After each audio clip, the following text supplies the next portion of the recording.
Good afternoon, everyone, and welcome to today's webinar, Addressing the Management of ITP, an introduction and review of the 2019 ASH Clinical Practice Guidelines for ITP. My name is Dr. Gowthami Arepally, and I'm a professor of medicine and vice chief of research in the Division of Hematology at Duke University Medical Center. One of my clinical interests is in immune thrombocytopenias, and I will be moderating today's webinar.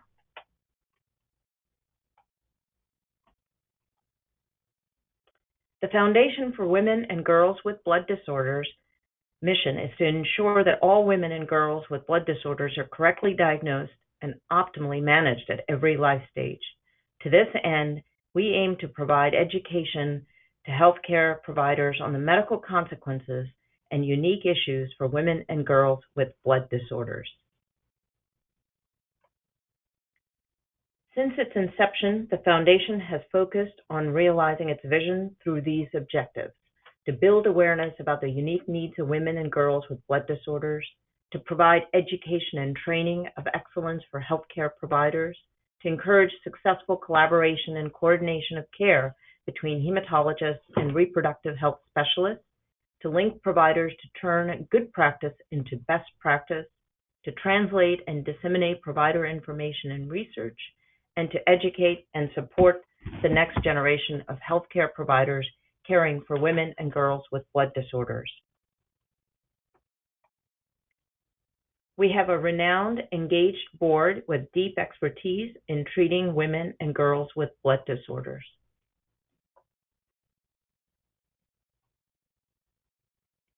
The Activity Medical Director for today's webinar is Dr. Andra James from Duke University. The planning committee for today's presentation includes Dr. Barbara Conkle from University of Washington and Dr. James Munn from the University of Michigan.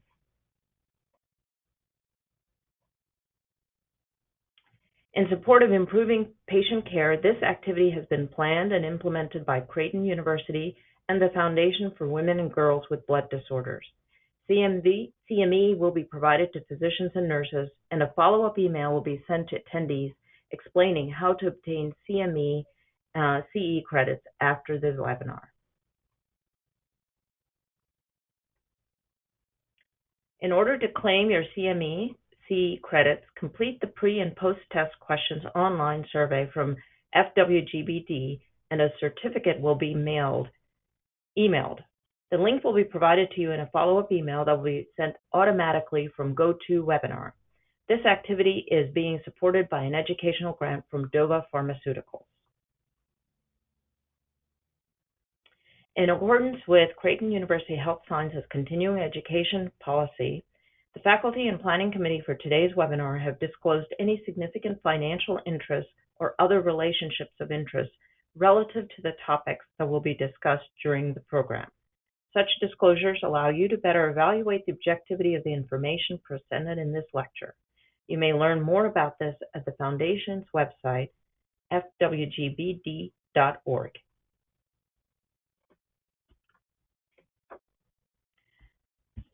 To ensure the best sound quality during the webinar, all attendees will be muted. However, you will have the opportunity to participate in a question and answer session with the faculty at the end of the webinar. You can submit your questions during or after the presentation portion of the webinar via the chat box in your GoToWebinar control panel as shown on the screen. We will address them during the Q&A session at the end of today's presentation. Today's presenter is Dr. Terry Gernsheimer. Dr. Gernsheimer is a board-certified hematologist and director of the University of Washington Medical Transfusion Service at SCCA and a University of Washington professor of medicine and hematology.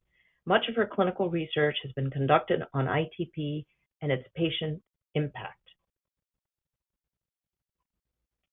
And I am serving as the moderator for today's presentation.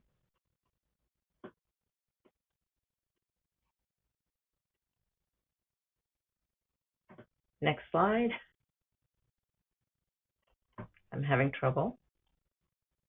There we go. The following are the learning objectives for today's webinar. For those who wish to refer to these later, we're recording the program and it will be archived on our website.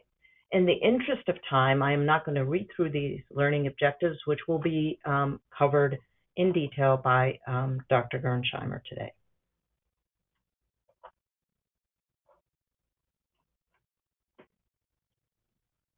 Next slide.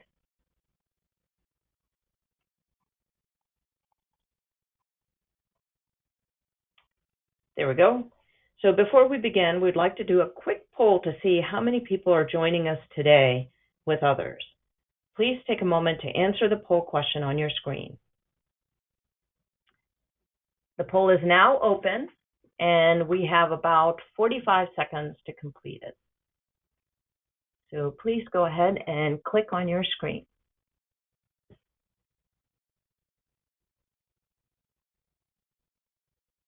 I can provide some musical background. Do, do, do, do, do, do, do.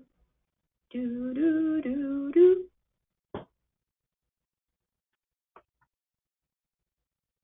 All right, thank you. So we're now going to start with the pre-test questions. So we have 3 pre-test questions that we will be asking you. So which of the following statements about thrombocytopenia and ITP is true? So please select one of the causes. So A, main cause is antibody-mediated platelet destruction. B, lack of platelet production is the cause of thrombocytopenia. C, increased thrombopoietin levels are found in ITP. And D, caused by decreased platelet production and survival. Please select one of the 4.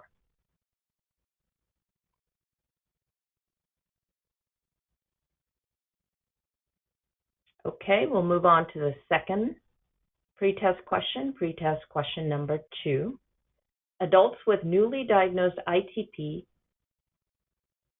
with a platelet count of greater than 30,000 who are asymptomatic or have minor mucocutaneous bleeding should be treated with A, corticosteroids, B, observation alone, C, a TPO receptor agonist, or D, intravenous immune globulin, or IVIG. Please take a moment to select one of the 4 options.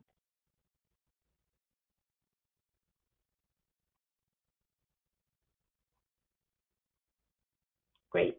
We will move on to the third pretest question.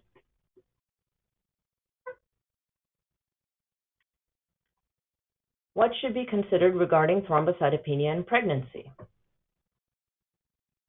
A, it is most commonly caused by autoimmune disease. B, incidental thrombocytopenia affects about 10% of pregnancies. C, gestational thrombocytopenia, 10% incidence in babies. D, epidurals not for women with platelet counts less than 100,000. Please select one of the 4 options.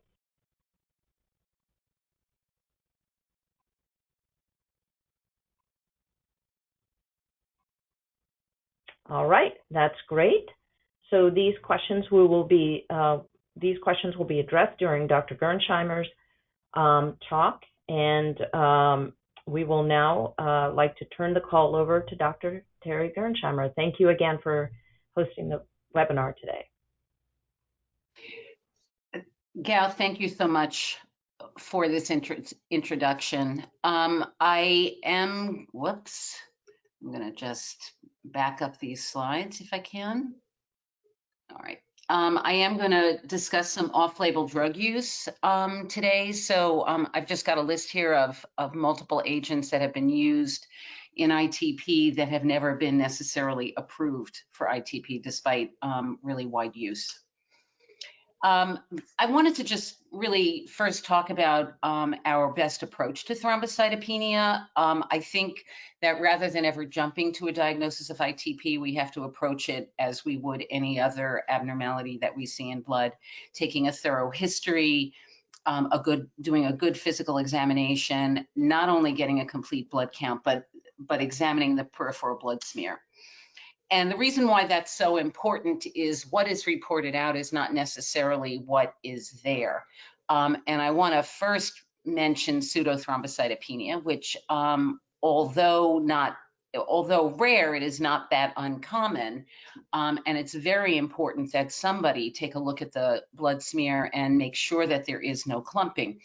Those clumps are going to be passed over by the analyzer, by the automatic analyzer. And we're not sure why some patients seem to clump their platelets when it's collected in our normal EDTA collection tube. But when this is seen, it's always worth trying collection in citrate or in heparin, which will sometimes clear this up. And you can see here how the clumps after collection in citrate have cleared, and now you're going to get a much better platelet count. And I have patients who have the instructions always to have their blood collected both ways. The other thing we are obviously looking for is any suggestion of a different reason for a low platelet count. In this case, we're looking at schistocytes and the possibility that there might be a microangiopathic hemolysis. So assuming we have a normal looking smear and we really do have just thrombocytopenia, is one other thing we really need to look at in terms of looking at the smear, and that's to make sure there's not macrothrombocytopenia, which is associated with some congenital thrombocytopenias. And what I'm showing here is, again, the automatic analyzer may miss some of these larger cells. It's going to skip over them, think that they're red blood cells, or think that they're just unknown objects, uncountable objects. And you can see here is the count in blue that we got by doing microscopy of the peripheral blood. And here is what the analyzer is putting out because it's just missing so many of these large platelets. Now that's really important because a lot of these congenital thrombocytopenias, particularly the macrothrombocytopenias, are associated with an increased risk of marrow failure or leukemia. And I'm listing these here just quickly as it is a very important reason to make sure you get a good family history as well, because when you start hearing things like, yeah, one of my cousins had aplastic anemia and dad died of leukemia, it starts to paint a picture which would make me say that you need to be looking at the genome and specifically looking for these mutations. So how do we get a low platelet count? There aren't very many ways that that we have to think about this. We're either not making enough, we could be destroying them or consuming them too quickly. We could have a very enlarged spleen. Normally 1/3 of the platelets are sequestered in the spleen. And as the spleen grows, particularly in diseases such as lymphoma or in patients who have really bad portal hypertension, more and more of the body's platelets are going to be sequestered in that spleen, where we may have a normal number overall in the total blood, peripheral blood system, but a lot of those are just living in the spleen. And then dilutional, which occurs in massive transfusion, but I'm not going to talk about that at all today. Obviously, some of these can be combined, so you can have decreased survival and decreased production as well. So one of the things I always look at that is a hint to decreased production is whether or not other cell lines might be affected. And there, of course, are a host of abnormalities from other agents or other problems that may result in decreased production. Besides just intrinsic marrow abnormalities, vitamin deficiencies, toxins, a lot of drugs, almost any drug, if you look under their adverse effects, almost anything will say thrombocytopenia is one of the effects that have been noted. But certainly others, and liver disease specifically, I want to mention as decreased production because of the decrease in thrombopoietin production, as well as possibly DIC when patients have very, very bad cirrhosis, decreased production, as I mentioned, of other factors, which increases their risk of bleeding, and increased platelet sequestration in large spleens. So if we're talking about increased platelet destruction and consumption, normally platelets live approximately 10 days. So what we're talking about in patients who have increased platelet destruction is that there's going to be increased turnover. So in other words, the platelets are leaving the system earlier than they should, and their platelet lifespan could be on the order of hours or just a couple of days. When we did our studies on platelet survivals back in the 80s, what we noted was that autologous platelet survival in ITP is about 2 days. It's actually not on the if they are autologous, not in hours, but it's actually in days. Transfused platelets from a donor live hours, but I think it's also important to note that they live hours, which means that yes, indeed, we can transfuse patients who have severe bleeding with ITP, and we will get something out of that before they're completely destroyed. It's not our first go-to for a bleeding patient, but it certainly can be considered. We expect that there will be normal or increased megakaryocytes in the bone marrow, and certainly it can be due to an immune or a non-immune basis. We're going to talk today, obviously, about immune thrombocytopenia.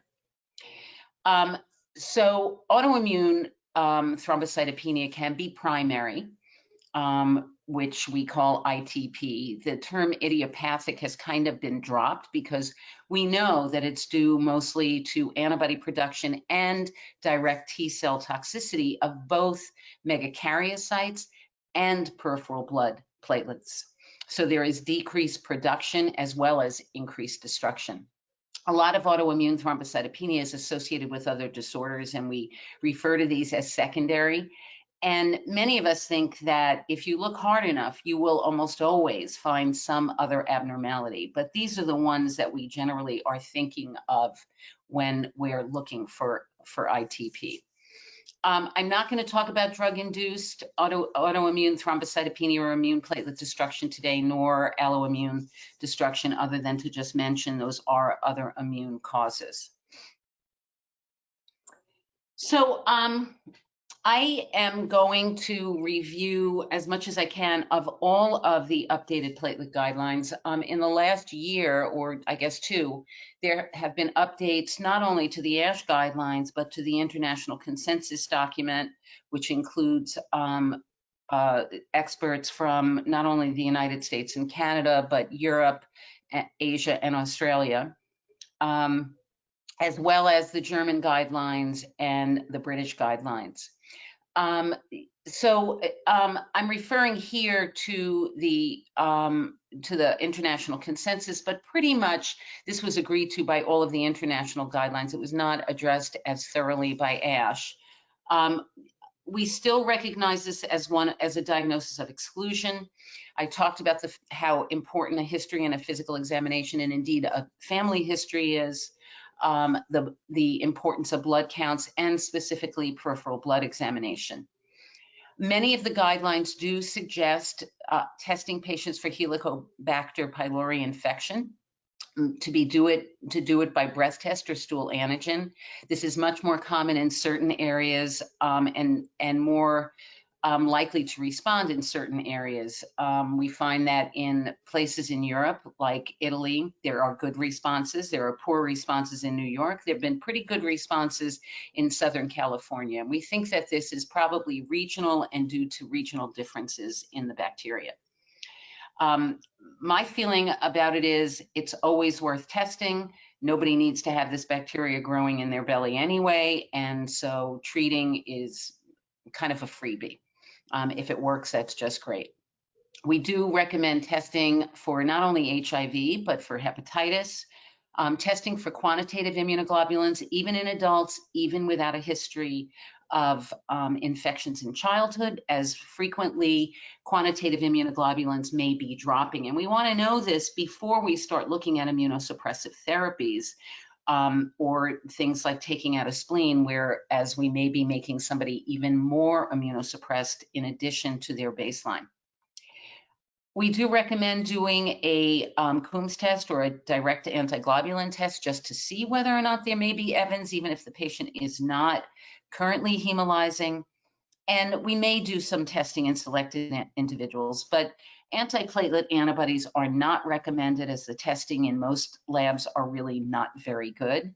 You may consider testing antibodies such as an ANA, rheumatoid factor, and you may consider CT imaging if there's anything to suggest that perhaps this patient may have a lymphoma. Bone marrows are no longer recommended in doing this. We do recommend it in patients who are not responding to primary therapy at all, or before we take major steps such as taking out a spleen, just to make sure that we haven't missed something.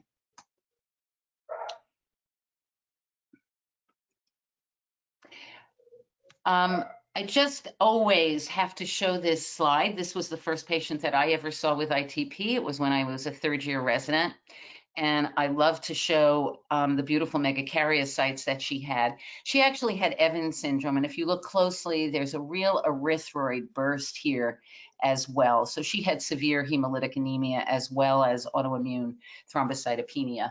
But she was the first patient who got me interested, and I bring this just to show you that these megakaryocytes look absolutely beautiful, but what we later learned was that they are actually sick, being both attacked by antibodies and frequently by T cells. So for initial treatment of ITP, ASH and the international consensus, the British and German guidelines all pretty much suggest the same threshold for treatment, less than 30 for ASH. The ICR suggests possibly going down to less than 20. It really should be individualized to the patient and to the phase of disease. Everyone agrees that the first step of therapy should be corticosteroids and tapering these patients off by 6 weeks, as these are just such nasty drugs.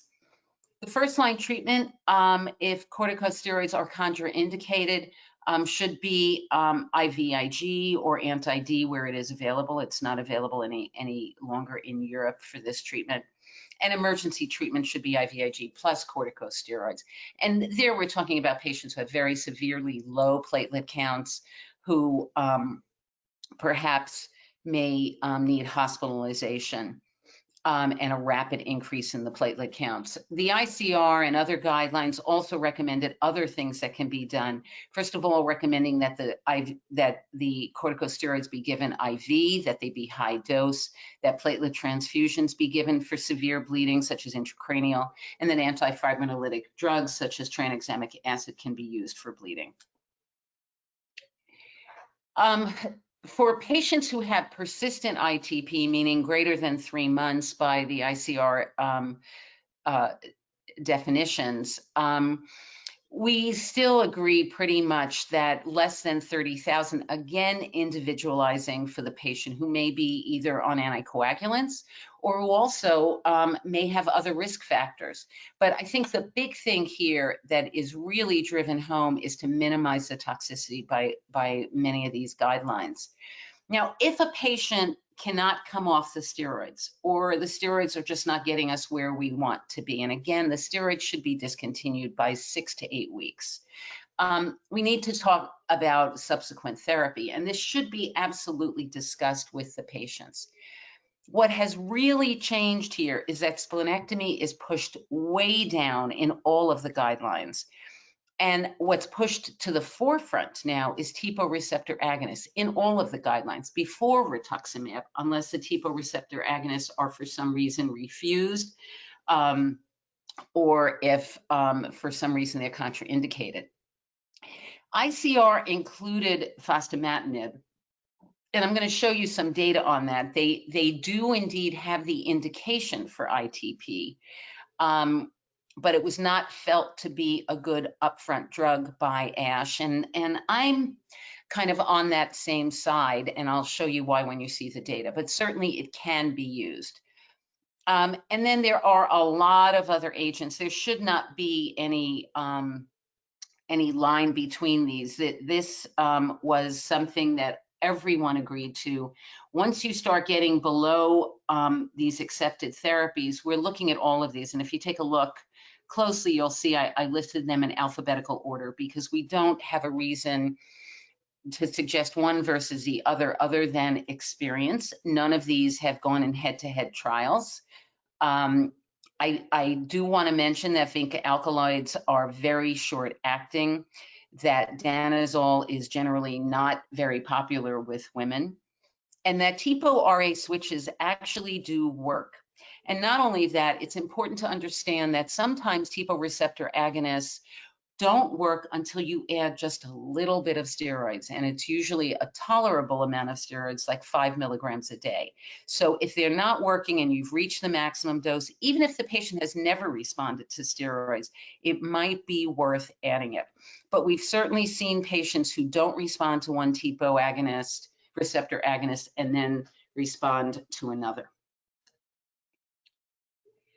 So I just wanted to quickly review the Fostamatinib data, because if you look at it, really only 18% of patients responded. Now, what is important to understand is that the patients who were put in this study were the worst of the worst. By the time this study was done, we already had TPO receptor agonists, and patients who had had a bad ITP for a long time who were now responding to a TPO receptor agonist were not very excited about coming off to try a new drug that was immunosuppressive. And of course, one of the things the patients are so happy about is to be not immunosuppressed, with the understanding that they already have a dysregulated immune system, and many of them are actually somewhat immunosuppressed baseline, as I mentioned. But what we did see with Fostamatinib that was interesting was, here was the 12-week cutoff for the study.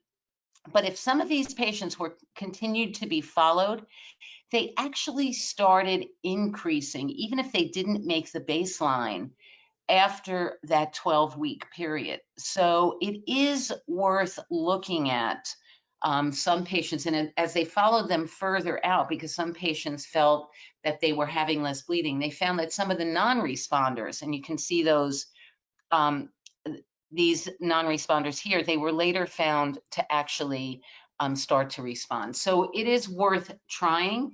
It's just not one of our best drugs for this. I wanted to switch now and talk about issues that are specific to women and girls with ITP.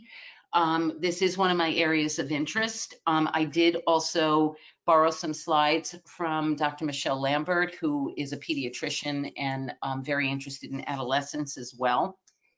And so all of my slides about adolescence and girls are from her courtesy. Certainly, adolescent girls have some very specific challenges. First of all, they may be first entering their first period, and they really should have a discussion about what this is going to be like before it occurs, and talk to them about how they can handle the excess bleeding, what to expect from excess bleeding. And they also have new life events that are going to be important that parents can control, like proms, wanting to participate in sports, wanting to go to graduation, wanting to go on trips with their friends.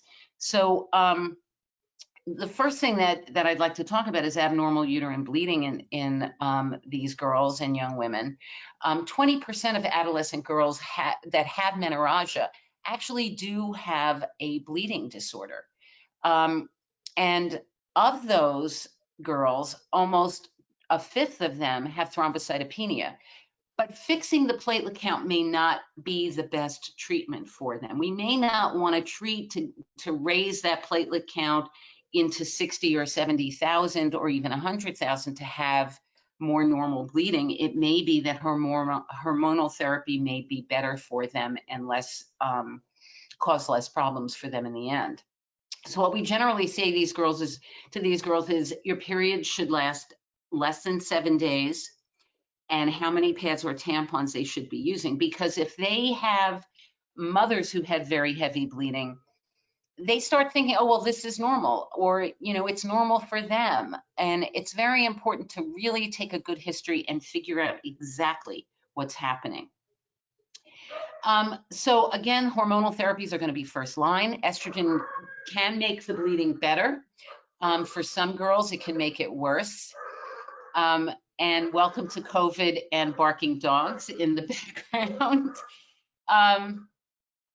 Non-estrogen bleeding can be controlled with other long-acting, what we call reversible contraception, either a depot shot, an intrauterine device, progesterone devices, but the approach should be individualized. And we really have to sit down with these young women and talk about what they want and what kind of control they really need. I think I need to go back one. So managing the platelet count may be more or less important to the adolescent. Sometimes they didn't need any treatment before. Now, because of the events that I mentioned before, they need treatment, or they need even long-term treatment. And it's also very important to talk about the mental health impacts. You know, adolescents want to feel invulnerable, and in a way they should. It's that time of life when we're reaching out, and we shouldn't be scared of too much. And having to be scared that you may bleed is big, and not being able to do things that your colleagues, that your classmates do, is big. So they should be talked to, and they may become more vocal about their opinions, and we should really try and get them to be vocal about it. You know, there are other issues that we need to talk about besides menstrual bleeding: fertility, how that may be affected by treatment, pregnancy, which I'm going to talk about in a little bit, breastfeeding in ITP, which we'll talk about if we have some time, and then the effects of menopause and medication side effects. As I mentioned, their menses may be abnormally heavy or prolonged, and antifibrinolytic therapy has been approved for this. It does extremely well and has changed an awful lot of patients' lives with this. But also, because of these medications, we may see menstrual irregularities like steroids. Patients get immunosuppressed. And then there's terrible side effects with some of these medications for women. I have never yet had a woman who is willing to take danazol. And it's generally not something I even suggest, other than to say that's out there, and this is why I'm not suggesting it now. But certainly steroids, as we all know, cause terrible side effects. Cyclophosphamide can be a very good treatment for refractory ITP, but it certainly can stop your periods, and it may make you less fertile.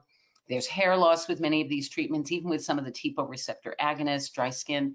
But I think one of the things that can be almost most important is the loss of self with the side effects of steroids in particular. So I mentioned how fertility can be affected, but also that pregnancy may need to be avoided for a while after using certain drugs like rituximab. We ask women not to get pregnant for 6 to 9 months, as it can affect the fetus, particularly if it's given during pregnancy. The fetus can be born lymphopenic, although they will recover. Mycophenolate, we don't know enough about the TPO receptor agonist, so we try not to let women get pregnant. Some of them are going to say, okay, fine, I finally am safe enough to get pregnant. And danazol pregnancy must be avoided. Bleeding can be more severe during menopause if you're thrombocytopenic, and hormonal changes can change the course of what was very easy to control. And some medications can cause an early menopause. But the other thing is that as irritable as you can become on steroids, it can get even worse with menopause, and then we've got a combined problem. And I've seen that also with postpartum depression. A woman who's on steroids and has postpartum depression can be absolutely awful. I had a woman who actually once tried to commit suicide, and fortunately she was not successful. But it taught me a lesson about postpartum depression and steroids on top of that. So I just want to talk for our last 15 minutes about immune thrombocytopenia in pregnancy. We're not really sure how common it is, somewhere between 1 in 1,000 and 1 in 10,000 pregnancies. It's the most common cause of thrombocytopenia in the first trimester, but certainly not the most common cause of thrombocytopenia overall. As with ITP, it's due to autoantibodies and T-cell dysregulation and toxicity. And about a third of these women will indeed require some intervention during the course of their pregnancy.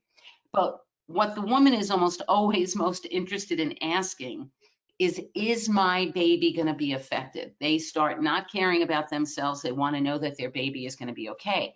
And although about 20% of babies are born with some thrombocytopenia, very few, meaning less than 100,000, Very few of them are severe, which is defined as less than 50,000. So you can imagine that very, very few of them had very severe thrombocytopenia. So I just wanted to mention that it's important to understand the context of this. Sorry, let's go back to this, where you're looking, the brown are control women of the same age group, showing the distribution of platelet counts. And when you look at pregnant women, you see that there is a shift all the way down to the normal distribution. And so the most common cause of pregnancy is just incidental thrombocytopenia of pregnancy. It can get down into the 70s. Generally, we don't consider it to be much lower than that and still call it gestational thrombocytopenia. But you can see how the normal curve is really shifted to the left, so that about 10% of women will have thrombocytopenia of pregnancy. Oh, and I'm sorry, but we can't see how this is distributed. So if we look at the different causes of maternal thrombocytopenia, this is incidental thrombocytopenia of pregnancy, the biggest piece of the pie here. These are the hypertensive and liver disorders. The pink here is immune thrombocytopenia, and this is other, the green. So the overwhelming cause of maternal thrombocytopenia in pregnancy is going to be just incidental thrombocytopenia, and ITP will come in as a small proportion. We can also have some sense of what's causing this by the platelet count. If we take all comers of a count of less than 150,000, by far the largest proportion is going to be incidental thrombocytopenia. And ITP is going to be a very small amount, and these are going to be other disorders, mostly the hypertensive disorders. But you can see as the count starts to get lower, gestational thrombocytopenia, this dark blue, is less and less a piece of the pie. And really, we should be looking at that point for other etiologies.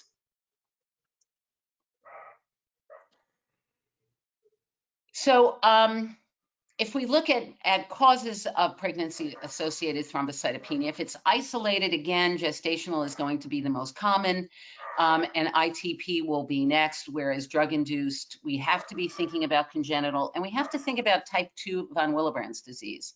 There are many other systemic disorders, but we're going to have other hints that there are things going on. So certainly we've got to be looking at their blood pressure, at their liver, at whether or not they are hemolyzing, and whether or not there are other disorders, whether or not they're in DIC. All of these are incredibly important to be looking for.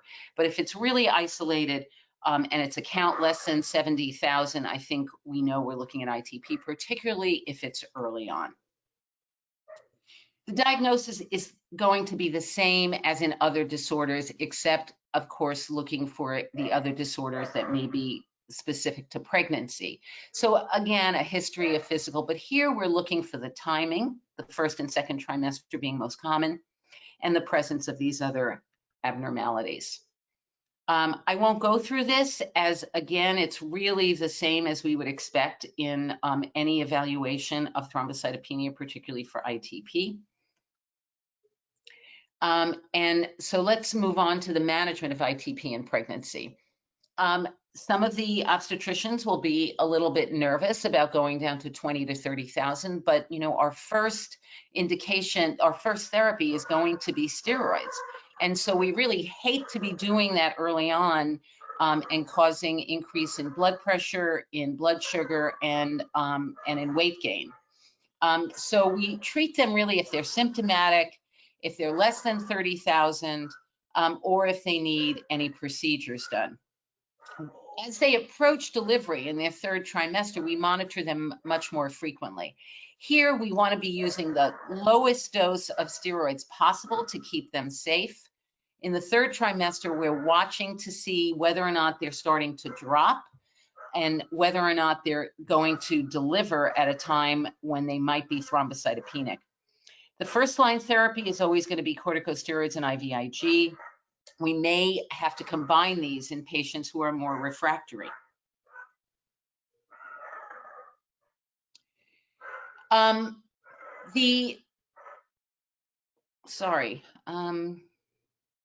Okay, second-line therapies that we can use. IV anti-D has been used even in babies who are RHD positive, who are RH positive.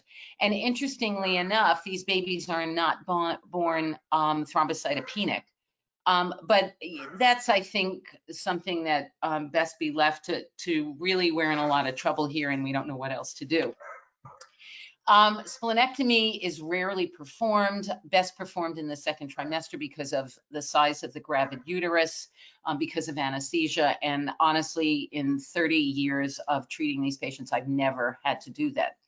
But certain things are safe for second-line therapy. Azathioprine is safe, cyclosporin is safe in pregnancy, and we can combine these if they're refractory. The other thing I've seen, just as a matter of course, is even if IVIG seems not to be working or to holding these patients for more than a few days, you can split that dose and give it twice a week if necessary, and that will sometimes get you to carry that woman through the end of her pregnancy.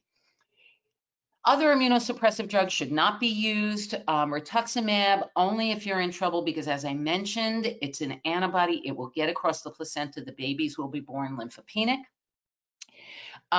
Vinca alkaloids should definitely not be used, nor danazol. And although TPO receptor agonists and TPO are listed as should not be used, it should be known that indeed they have been used. There are 6 reported cases with rimiplostim. 3 of them were mine. Eltrombopag has not been reported in the literature, but there is a registry. We do prefer rimiplostim as it's a larger molecule, probably doesn't get across as readily. Eltrombopag did cause cataracts in baby mice. We're just a little bit more nervous about eltrombopag and avatrombopag at this point. There was a report using recombinant human TPO in China. 3/4 of these women did respond, 10 with complete response.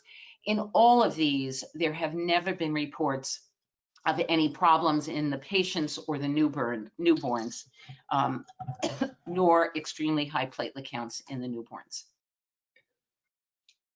I do want to mention that mom's platelet count nor her treatment, neither of those will predict the infant's platelet count at delivery. The only thing that may be predictive in mom is that if she's had a splenectomy, even if her count, is normal, baby's platelet count is more likely to be low. What is predictive is what happened to a previous sibling. And there's a very good correlation between the platelet of the second sibling and the first at birth, also at their nadir, which tends to occur at day 4 to 7. And so if they are at all thrombocytopenic at birth, they should be followed carefully. It is important to get an umbilical blood sampling, rather a cord blood sampling, not an umbilical blood sampling. At the time of birth, it's absolutely imperative, as we need to know whether or not that baby should get their vitamin K injection, and whether or not we need to be following them closely, and whether or not we need to be giving them platelet transfusions or IVIG. Most hemorrhage, if it does occur, occurs later as the platelet count begins to drop. Interestingly, it is extremely rare to see any fetal bleeding, even coming through that birth canal. We really recommend against trying to measure the fetus's platelet count, either by umbilical blood sampling or by trying to get a scalp vein. They may be more likely to hurt the baby, and they may not be accurate. I think the big question comes in about epidural anesthesia. We don't know the risk of spinal hematoma. However, there really was a very large review of all of the literature, and there was a multidisciplinary group that just finished their recommendations. I was part of this. This has included hematologists, high-risk OB anesthesia. And in reviewing all of the literature and with expert opinion, a platelet count of 70,000 is felt to be safe for epidural anesthesia, a platelet count of 50,000 for spinal anesthesia. Certainly, I would make sure that nothing else in their hemostasis or their history suggested that that they shouldn't go ahead with this. And the usefulness of TEG is really unclear. This has been published as a recommendation by the Society for Obstetrical Anesthesia, and so that can be held up to your obstetrical anesthesiologist if they're feeling nervous about doing this. To manage the neonate, it's considered severe if it's less than 50,000, their platelet count. Certainly a neonatologist should be involved in these deliveries. The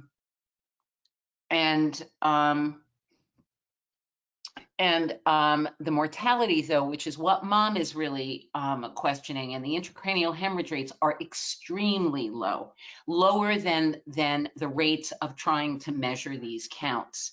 So as I mentioned, it's extremely important to get a cord platelet count at birth, but not before, to avoid injections unless we know the count, and that the nadir needs to be followed over the following week. It is also important to note that nadir can last weeks to even months. I've seen this last 3 to 4 months. So it's important to continue to follow these patients, to continue to give them IVIG, repeating it as necessary. If it does last this long and mom is breastfeeding, what I will usually say to her is, if you can, I'd like you to pump for a couple of weeks, and let's give the baby formula for that amount of time, because they frequently will want to go back to breastfeeding. If the baby's platelet count comes up, I'll say, let's go ahead and see whether or not it was the milk. We'll try it again. If it drops again, we give up breastfeeding. If it's fine, then it means it probably wasn't mother's milk in the first place. But I do trial that if that happens. So in summary, ITP is an uncommon disorder in pregnancy, but it does occur, obviously. The way we manage these and the workup is not substantially different from that in a non-pregnant patient. About 20% of these ITP offspring may be thrombocytopenic, but very few of them will have severe thrombocytopenia. And it's important to follow these patients for several days afterwards to make sure they don't drop further, that it will last weeks. Intracranial hemorrhage is extremely rare, and mom's platelet count is not predictive, although a sibling's is. But I think it's really important that we tell a woman that having ITP or having ITP in pregnancy is not a contraindication to future pregnancies. There have been, in my 30 years, only 2 women that I have ever said after their pregnancy, let's not try that again, because we almost lost her. I think it's really important to encourage these women and to tell them that we can manage this between a hematologist and a high-risk OB and high-risk anesthesia. And with that,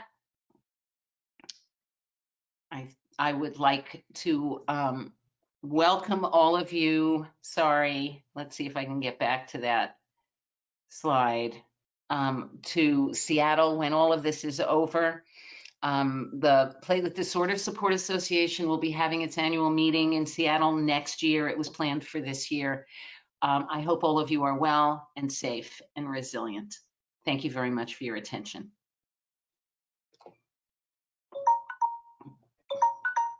Thank you very much, Dr. Gernsheimer, for that outstanding presentation. The Foundation is pleased to provide this webinar and continuing education credits at no cost to attendees. You'll receive the evaluation immediately following this program, and this will include details on requesting CE credit. Now at this time, we can proceed with the question and answer part of our program. As a reminder, participants can submit questions via the chat box on your screen. So please go to your webinar control panel and type any questions you have regarding ITP or ITP and pregnancy for Dr. Gernsheimer to answer. While we're waiting for the audience to answer questions, I have a question for you, Terry. In terms of, you recommended, IVIG, a combination of, or standalone therapy of prednisone or IVIG, or a combination of steroids and IVIG in pregnancy, and ITP in pregnancy. What if patients don't respond to the combination therapy? Have you ever tried immunosuppression plus, TPO agonists? So what is your next? Yes, Gal, thank you for that question. I think the first thing that everybody has to realize is if a patient does not respond to IVIG or prednisone or the combination, the first thing to say to yourself is, do I have this diagnosis correct? Because that is really the gold standard at this point. Since we don't do bone marrows right off the bat anymore, I think at that point, if I see no response to that, I'm now doing bone marrows. I'm looking for potential of lymphoma. And let's say I do it and I find, well, this is just a poor responder. I think the next thing I would go to is generally a TPO receptor agonist. If I'm convinced this is indeed ITP. And that's pretty much what you're hearing from all of the guidelines, including ASH, is to try a TPO receptor agonist. The reason why everyone is really so gung-ho on this is that we've seen about a third of, first of all, we know that patients remit spontaneously, even adults. And so I think what we're thinking is, first of all, do no harm. And we don't see much harm or side effects with the TPO receptor agonist, and we see very high response rates. And about a third of patients after a year can be tapered to very low levels or be tapered off completely. And so I think that is the next go-to after you've convinced yourself that you have the diagnosis right.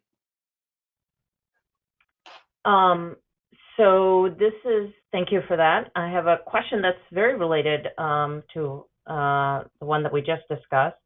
What treatment would you prefer for a woman with ITP resistant to IVIG and steroids and presenting in third trimester? Have you just tried to increase the dose of steroids, just give more, or use Dex if you've been using prednisone? The first thing I'm going to do, if they're presenting in their third trimester, it's also kind of a late time to present with ITP, but it's not like it doesn't happen. So first of all, I have to know that that diagnosis is correct if they're not responding. As I mentioned, I had some women who didn't seem to respond to IVIG, and then don't ask me why it depends on what you mean by not respond. If they didn't go up at all, it's probably not going to work. If they went up and just came right back down within a matter of days, I do start giving them twice a day. The big problem, not to say that we shouldn't try cyclosporin and azathioprine, the big problem with those drugs is it can take up to 3 months to respond. Sure. So if I'm really having that much trouble, I do wind up going, if I really have that trouble and I cannot manage these women, you can deliver women at very low platelet counts. But if I cannot manage these women, then I will go to remiflostim, which I've had very good luck with. I'm not anxious to do this. I'm not trying to put out there that's what people should be turning to, but if you're in trouble, you can. I think it's important to remember, and the high-risk OBs will remind us, that the way women stop bleeding after delivery is that the uterus clamps down. The other thing is that you can use tranexamic acid after delivery. I think there are people who have been using it pre. I'm a little bit more concerned about that, but certainly after delivery, you can do that. And since, the treatment of the mother is not really going to affect the baby's platelet count, as long as the mother looks safe, you can go ahead with delivery at these very low counts, and they seem to do okay. That's great. I have an additional question. Any kind of side effects you've run into with the TPO mimetics in pregnancy? Again, our experience is very small. I have not had any problems, but Okay. again, our experience is so limited. Marc Michel in France has put together a registry, and he's got in the tens of, I think he was up to 50 or 60 women. Certainly, I would encourage, if anybody knows of any women who are getting treated this way, to get in touch with me or get in touch with Dr. Michel, so that they can be included in the registry, so we can glean some data, because clearly a study is never going to be done on this. Yes. Well, I think those are all the questions we have. Thank you again so much, Dr. Gernsheimer, for that very informative session. So we are now going to move on to just some housekeeping. I think, can I have the next slide? So as a reminder, you'll be able to review the webinar you'll be able to review the webinar on your own for your reference, or share today's proceedings with your colleagues by visiting our website, fwgbd.org, and accessing the webinar under the archived webinar section. And for those of you following the webinar, you'll receive a survey asking you to complete the post-test questions and evaluation, which will be in one link. You'll receive an email with instructions for how to receive your certificate for continuing education. And for those of you who have questions on this material following today's program, we encourage you to visit our Ask the Experts feature on our website and submit your question online. Next slide.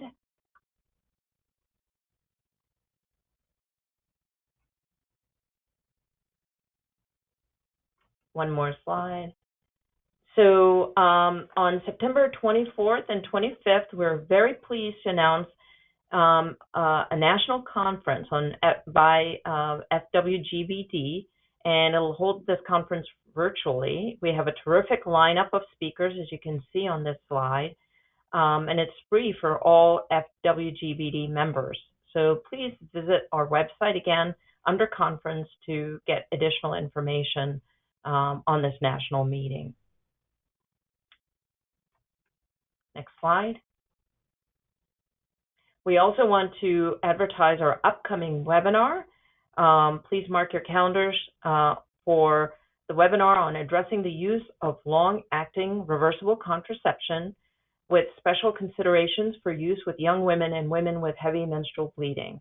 This webinar will be held on October 9th, 2020 from 1 to 2 p.m. Eastern Standard Time.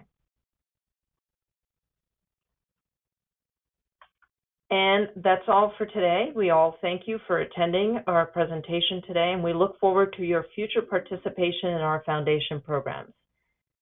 Thank you again, and please visit our website for any additional questions or information you need on bleeding disorders in women and girls. Thank you.